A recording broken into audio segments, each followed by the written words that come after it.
Happy New Year, everybody. We are so glad that you are here this morning. The snow showed up. Holy cow. Finally, for those of us that love snow, we get a chance to see that.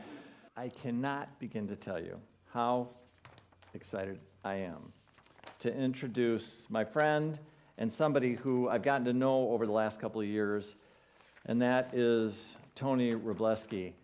So we have a mutual friend of ours who we got to know each other, and over the past 5 or 6 years, as I started to learn more about Tony, I was just fascinated, because what he doesn't know is that when I was 18 or 19, I wanted to do what he's doing and what he's done with his entire life, which Tony's I would consider to be more like a motivational, spiritual speaker.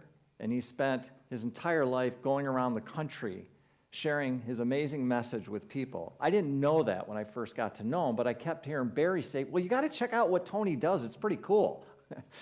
I don't think Barry fully understood what I was doing either, right? But we were kind of both doing what we felt like we were guided to do. And I can just tell you that it's been such a wonderful journey to get to know Tony. And I really, really am super, super excited to have him. Let me just read a couple of things from Tony's bio. He's the president of Mind Capture Group. His message is designed to help people capture more minds and profits. He is an in-demand speaker who's given hundreds of presentations, executive business coach, best-selling author, and the creator of the Mind Capture Book Camp, now in its 13th year. He has over 25 years of experience in personal growth and development. He's done a lot. He's touched a lot of lives. We are very, very lucky to have him. I am absolutely thrilled and cannot wait to hear Tony. Tony, welcome. Thank you very much. Appreciate it. Thank you, sir. Awesome. If you had told me a few years ago that I'd be speaking in a church or with a political group, I'd have laughed at you, because I had two boundaries. I will not speak with political groups or religious groups. So God said, don't tell me your plans, here you are.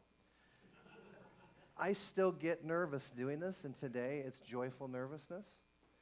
And as my yoga instructor, JC, would say, the light in me acknowledges and recognizes the light in each of you. Namaste. Okay? Thank you very much. Honored to be here. You're a good-looking audience. I see your light. Well run, the team here. Thank you for putting this together, having me here. I'll do my best to push a little bit with some of the lens of my life experience, and not as a pastor, but as a hope dealer. I have T-shirts that I market called the Hope Dealer, not the Coke Dealer. Different audience, okay? And if you would have told me, like I said a few years ago, something happened in March of 2020 that we all know about, the C word, I call it, and it changed everyone's lives. And I did not know at that point, starting to work on another book, that I'd be unemployed. My accountant would call me and say, look, you basically have no income, you need to take unemployment. A little bit humbling. Can anyone relate? We were all touched by COVID, okay? So I had a decision. The fork in the road was, I've had this idea for a book called Positive Disruption. I'm taking unemployment for the first time in my life, feeling a little bit down on myself. You ever have a pity party? Come on, we're human. And I thought, why not? So in the summer of 2020, I went to the place near Snug Harbor in downtown Grand Haven called The Tree, next to the Pronto Pup stand. Some of you are smiling.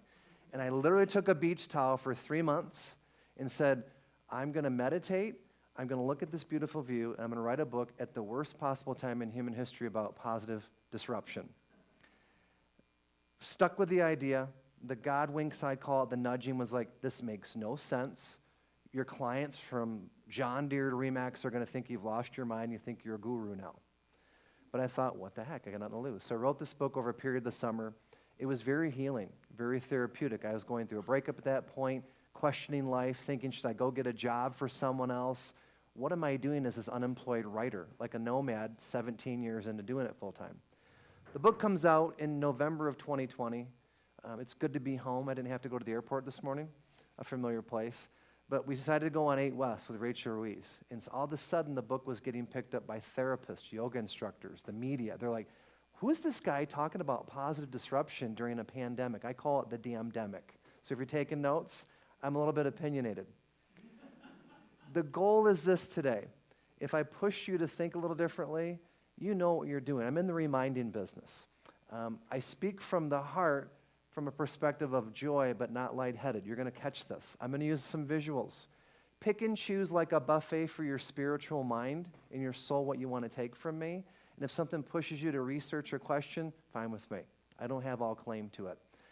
I originally thought I'd be a Catholic priest. Then I went to a public high school and met a girl named Kim.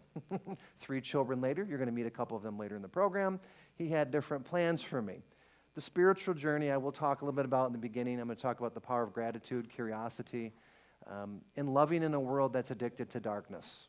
It's really easy to divide right now. Many of the things I'm going to share with you, I do share with corporate groups, and sometimes the meeting planner's like, what? That's why I get paid up front. It's in the contract. Before I get on the plane or on the microphone, Daddy's been paid, okay? But I'm finding that scared nervousness in the summer of 20, like, is this book going to make it? It's sold more books than my other 5 or 6, just to help people. And it's reached audiences where I'm getting invitations now. Mike to prod me to come in here and speak. I spoke for the Muskegon Democratic Party a couple years ago. That was bizarre, okay? If my mom's a diehard Democrat, half my family's Republican and half don't care. So I was sort of the devil for a little bit, and it was unique to get in front of 300 people when I never said I would speak with political groups. I look at what I do as a teacher and a hope dealer, okay? I don't want to preach at you. This is a very safe space.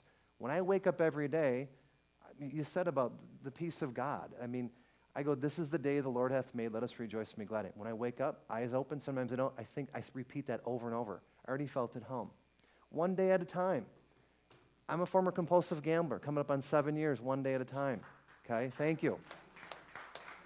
The circle in those groups are the most humble, down-to-earth, sacred people I've ever met. I have 3 families. I have my earthly family, I have my heavenly family, those that have passed, and I have my GA brotherhood and sisterhood. That group is tight. Higher power. That's how we play. We don't judge each other. I could have a CO next to me, a homeless person next to me. We are all the same in the circle. I actively work the program. It's another element of my spiritual journey is 12-step. I thank God every day for one day at a time. April 10th, 2017, I surrendered at exactly midnight in Coeur d'Alene, Idaho. I said, Lord, I can't keep doing this. Woke up the next day, and my entire life would change radically.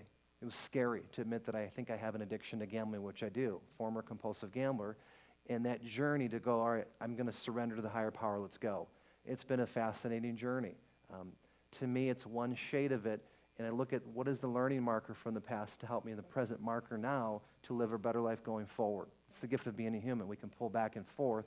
The hard part, like Eckhart Tolle or Deepak would say, is staying now, present. Because we have these, don't we? You have a cell phone? Look at that. I can see you all. It's addictive, okay? I'm going to do something very radical here. I'm going to recommend if you like something I showed you on the screen, take pictures, take notes. I'm going to go rapid fire because I've not timed this before. I have till approximately, 11:30? I have 22 minutes. Let's fly, shall we? All right. So I want to give some quick advice here, a thought. I was fortunate, like the movie Forrest Gump, to meet this guy named Jeff Bezos. Back in 2008 at a conference, he spoke. That day he was rolling out Kindle to about 800 people in the audience. I sat in the front row in Los Angeles. I watched him and I went, I've seen something historic here. I did not know many years later, besides the Warren Buffetts, the Charles Mungers, he'd be one of the richest people in the world financially, okay? But he said something at the end of his keynote in Los Angeles that has struck me that I always share. He looked at the room and he said, I want to give you a final piece of advice. Sometimes you have to be willing to be misunderstood. Welcome to unity, okay? Welcome to many of our spiritual journeys, okay? I was raised Catholic, wanted to be a priest, had different plans, left the church, was at a Bible church when I converted and said, look, I surrender, Lord. I began 12-step at a very strict Idaho church that was biblical-based. We read it line by line by line. It was me re-emerging into the faith walk, kicking and screaming, while reading Deepak Chopra, going to yoga classes, and also studying Buddhist teachings.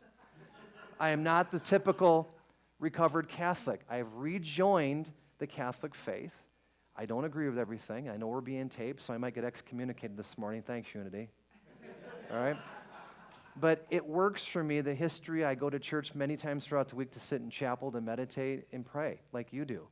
And I don't let myself get defined with all the division, especially, are we in West Michigan? We never debate about religion, do we? I'll talk about that here in a second in the faith walk, okay? But that piece of advice to me has served me well, not only in business, but in parenting, as an entrepreneur and a writer and a creative type, as an artist, because I have certain family that think I'm crazy, and I'm like, I still love you. But I'm still going to do what I love to do. You made it. It's snowing out.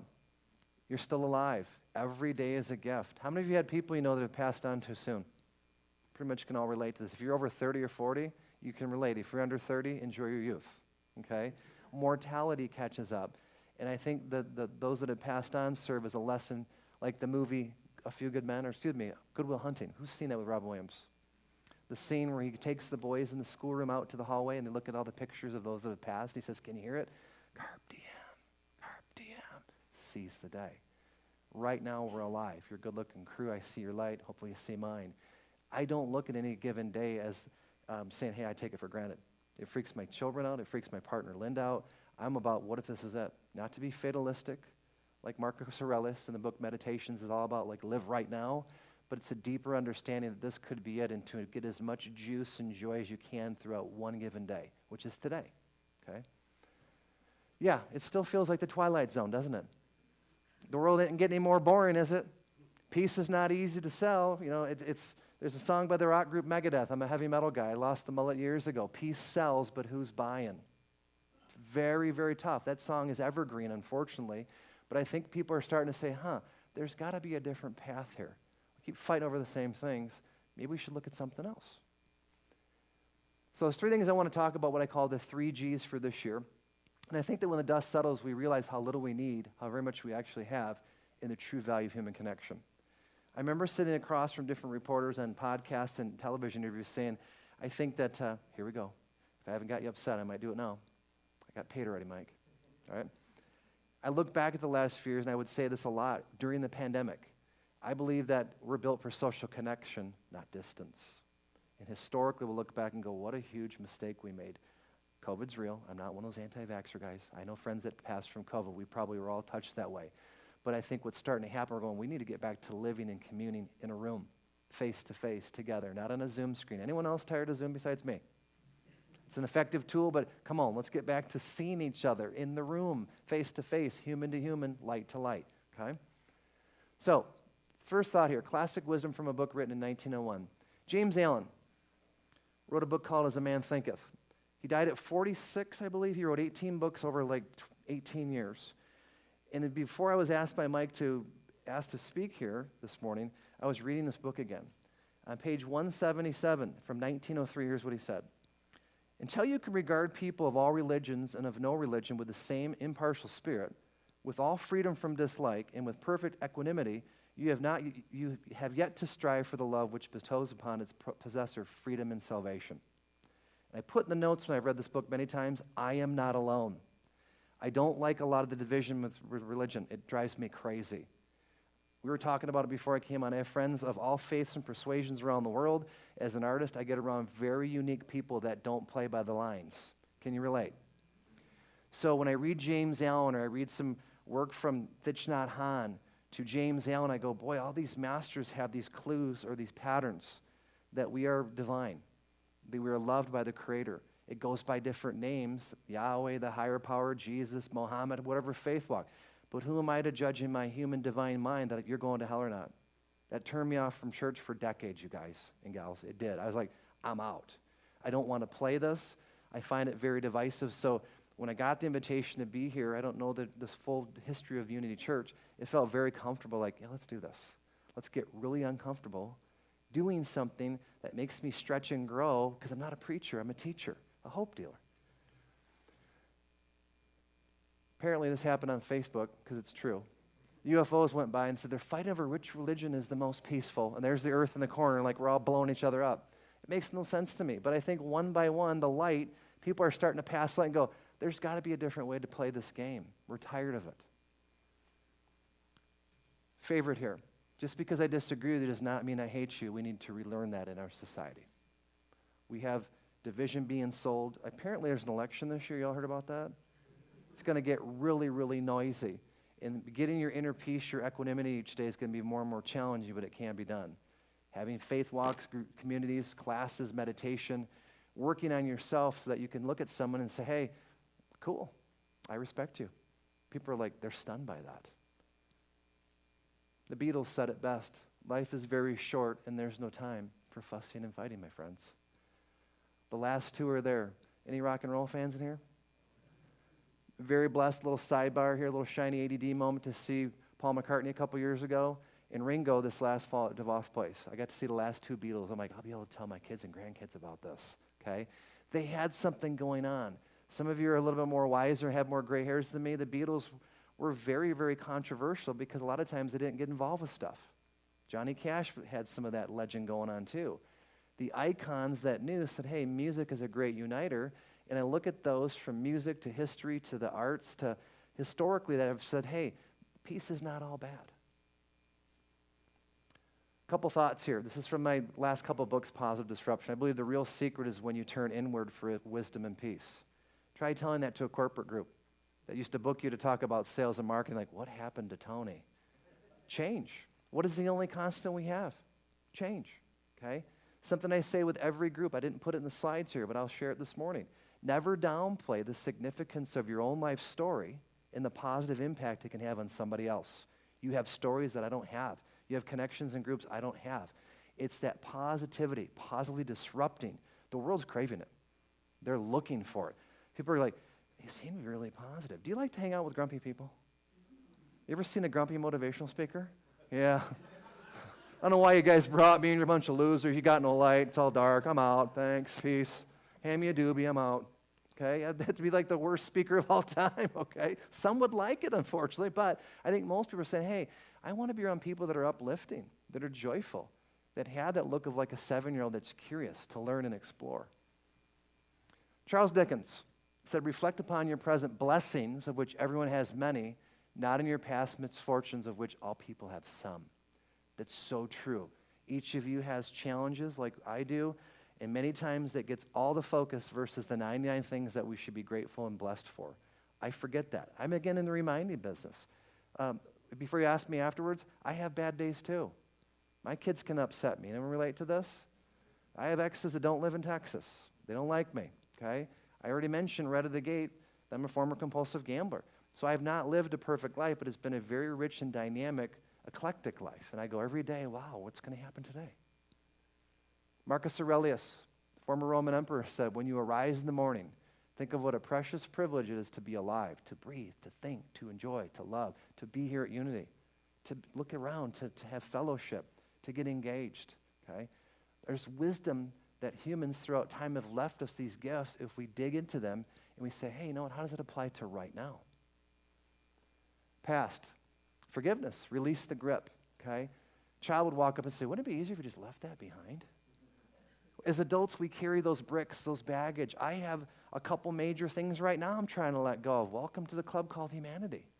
People are like, well, motivational speakers, you have it all figured out. No, we don't. I already told you that. I tipped my hand. I have people in my life that go, well, you don't follow the advice in your books. I'm like, no, I'm human. That would be an impossible life to live if I had tried to live every day like my books. Because I've changed over 20 years and 8 books later. There's an evolution. It's called growth. Positive disruption. I mentioned it was written in the summer of 20 at a very unique time when everyone was telling me, go get a job, you're on unemployment, you're sitting underneath a tree in Grand Haven like a hippie, and you're writing in a journal about a book about quotes and questions. Have you lost your mind? I'm like, no, I'm getting my soul back. I knew there was maybe only a short window of time where the world was on timeout and shut down to get this book I've always wanted to get done. I post a lot on social media for a long time. I love quotes and questions. I post daily quotes. Positive Disruption, the whole book, is a book based on daily quotes and questions. January 7th. Kind words are like honey, sweet to the soul and healthy for the body. Proverbs 16:24. Question. Who are 3 people you can give a genuine compliment to today? So the whole book is short quotes that I curated over the summer, and then questions to get people engaged, to journal, to self-reflect, to go inward, to go upward. Are you tracking with me? I don't know what was happening. I believe it was the Holy Spirit, the higher power, like, go. You have a short window, a beautiful view every morning under the tree. Go and write and lose yourself. That book flowed very, very just divine out of me. I'm like, where's this coming from? And I was researching. I lost track of time and hours. I'm like, you've got a window. And I knew there was a sense of urgency to get the book released in November of 20. Why? The pandemic was at its height. People were beyond freaked out. We had a presidential election that drove everybody even deeper apart. I'm like, this is the exact time to put a book out on positive disruption. My family was like, some of you were going to disown you. Proceed. And I watched many peers in my industry disappear and hide in the shadows. I don't judge them, but they're like, this is a time where the world needs us to step up if we believe in our message to really ratchet up the intensity, because people are looking and they're scared and we're freaked out like the Twilight Zone. I went through it too. I had many days in March. I'm like, wake up, Groundhog's Day. Like Bill Murray, like, dun, dun, dun, dun. When's this nightmare going to end? Get me out of this. Open the world back up. And it didn't open for like a year. We all can look back quickly in the mirror and go, there's some lessons there. Albert Einstein, the definition of insanity. Doing the same thing over and over again and expecting different results. So the big question I want to share this morning with each of you, how are you going to grow and change in 2024? Right on cue. Okay? And what I'd like to do is give you a few ideas to move the change engine in your soul a little bit more forward, and maybe dust off a few ideas you're thinking about and have you thinking, all right, today's the day I might try that. When I leave church today, I'm going to try that idea. I'm going to start journaling. I'm going to make the phone call or thank or text somebody. So, big believer in childlike curiosity. That's my son, Braden, when he's about 5 or 6 years old. Beautiful June, Michigan day. And I remember at the time we had 3 chocolate labs when he was that age. And one of them on a particular June morning, Jake, our big chocolate lab, got free, ran down our driveway. I go chasing Jake with Braden in tow. We get Jake the dog. We walk him back up to the garage door. I let Jake in the house. I turn around, look at my son, and almost the same expression minus the Cracker Jacks. He goes, Dad, how come the dog doesn't wear clothes like we do? I went, what? He goes, how come Jake doesn't wear clothes like us humans? And I went, Braden, ask your mother. I'm like, I have no idea why he thought a Labrador Retriever dog should be wearing clothes like us. I deferred to Mom. He walked away, and I went right into my car. When an idea strikes, I like to write it down or put it in my phone now. I wrote on a Post-it note Braden's question. Here's the take-home of why I love telling the story, because it hits close to home, but why I love to share it. Question.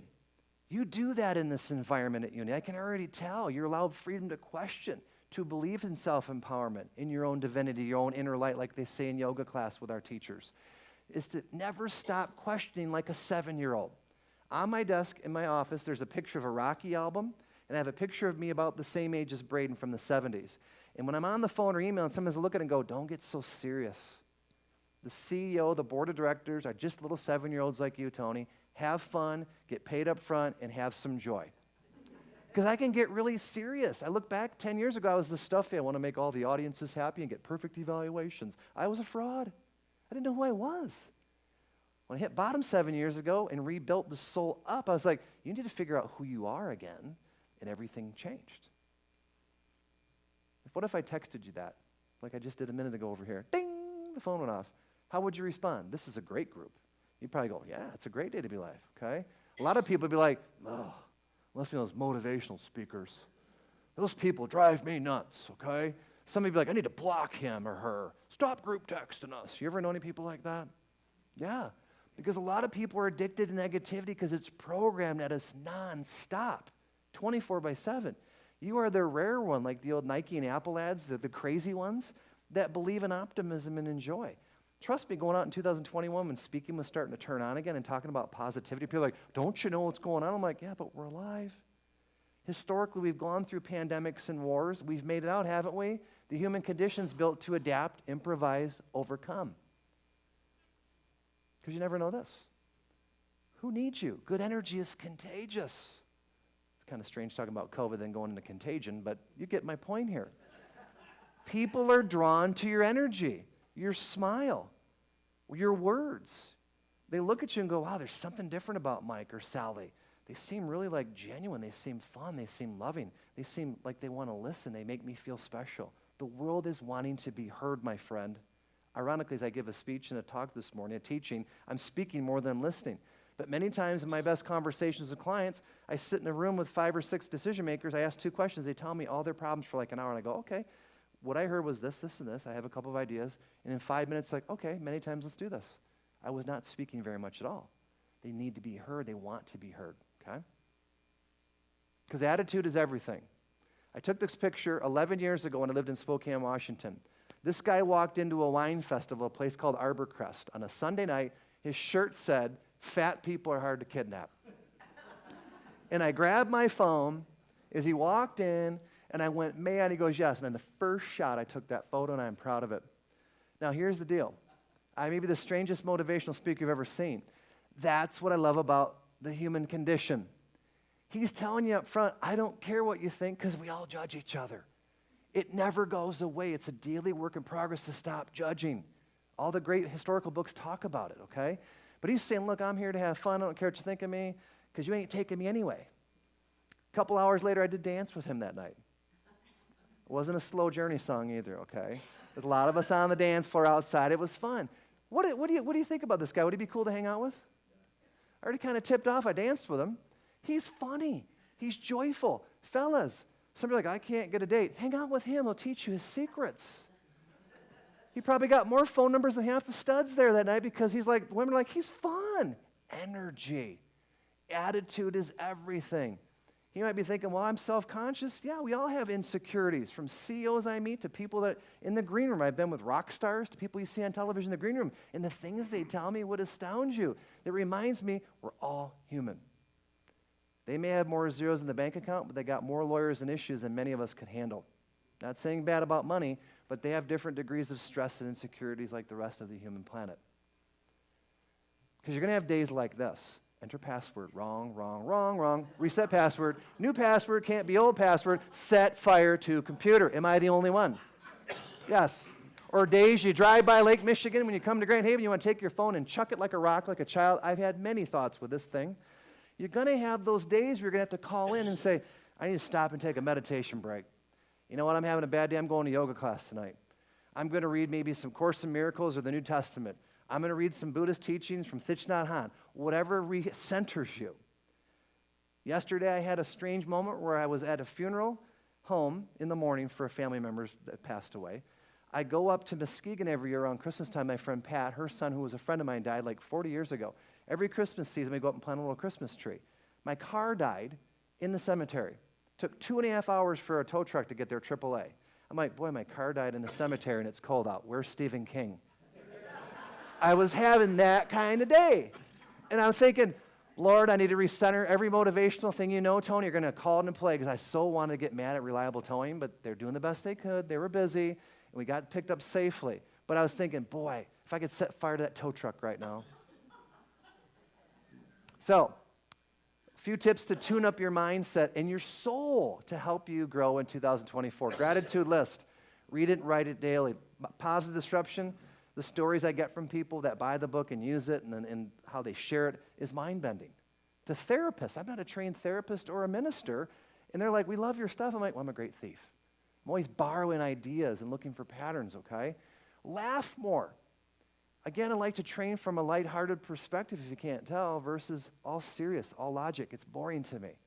Also, 10 to 15 minutes of quiet prayer meditation per day. Go inward to go upward.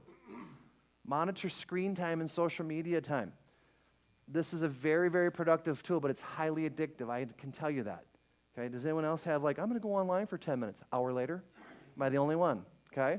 It's highly addictive, so watch and monitor it. Read a book, listen to a podcast, YouTube, driving, go to the gym, music, the perfect pattern interrupt. I've not had an intro with Simon and Garfunkel ever in my career. That was awesome. The rock and roll army is like, I like this place. Okay? Music. Walks, gym, yoga, health is wealth. Nature, unplug from the noise. Today might be a great day to go outside and just look around. If you can't, say, you know what? Look at the beauty, the contrast. We finally got snow.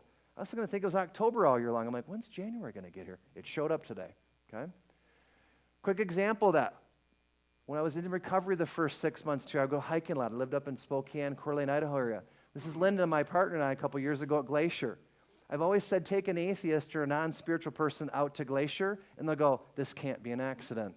You look at that, that gives you no type of scale. There's waterfalls way back there, glaciers melting. And I'm just like, thank God I'm here to see this, to be a part of this. I've always said, if you need to get grounded again, go out in nature and take some deep breath and go, whoa.